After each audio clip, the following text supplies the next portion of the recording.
Tamale Mirundi mutabani wa Yohana kati waviridde mu bulamu bw'ensi Tamale Mirundi kigambibwa nti nno bulamu bwe abadde afuna obujjanjabi okuva mu ddwaliro ly'Ekisubi gy'abadde ajjanjabibwa era nga kigambibwa nti abadde n'okulumizibwa mu lubuto kyekimujje mu bulamu bw'ensi abadde n'okulumizibwa mu lubuto era nga amaze ebbanga ddene nga talya ebivaayo byongedde okulaga nti nno ono enteekateeka ez'okubeera nti aziikibwa zitandise okubeera nga zikolebwako era bajja kubeera nga batutegeeza byonna.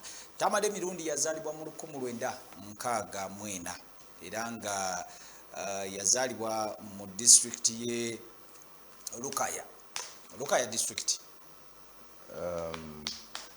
Lukaya I think eri either mu Mpigi bamuwa district status sikiwa kale eyo gyazaalibwa balayika bakolamu enso. Lukaya is not a district. Lukaya ali mu Mpigi awo bamutwalira mu Mpigi. It should be Rakai instead of Lukaya. Kozi Rakai. Rakai.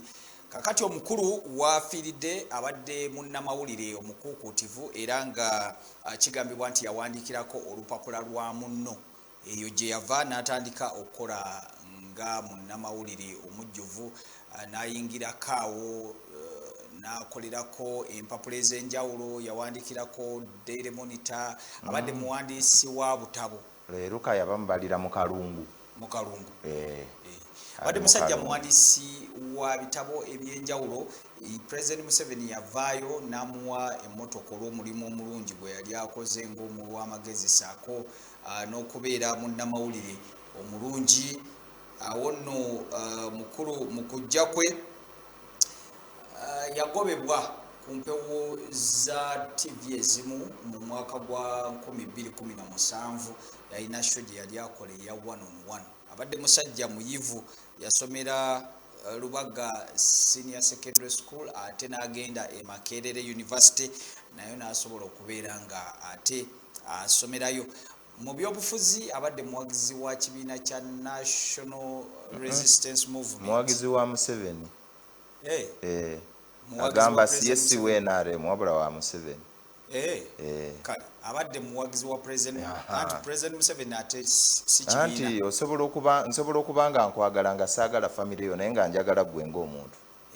Yes. Kale kakati ensonga z'ebyobufuzi bw'atyo bw'abadde azitambuza.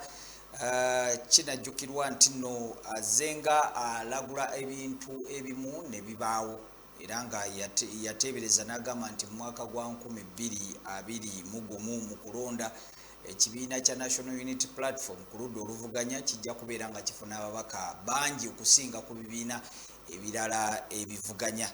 Ndowooza mu bufunze tujja kubeera nga tukomyawo mukulu Tamale Mirundi n'ebintu